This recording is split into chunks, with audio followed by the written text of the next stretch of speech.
عید قربان آمد و در مکه حج اکبر است. عید قربان آمد و در مکه حج اکبر است.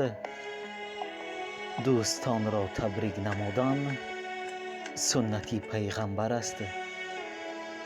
مبارک مبارک ای برادر عید قربان، خدا رزق تو را سازد فراوان. بر پیکر عالم وجود جان آمد، صد شکر خدا که امتحان به پایان آمد.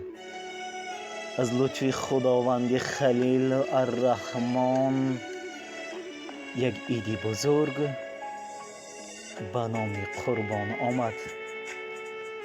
برایتان خوشی های روزگار، دسترخوان پر از ناز و نعمت و فیض و برکت را تمنا دارم.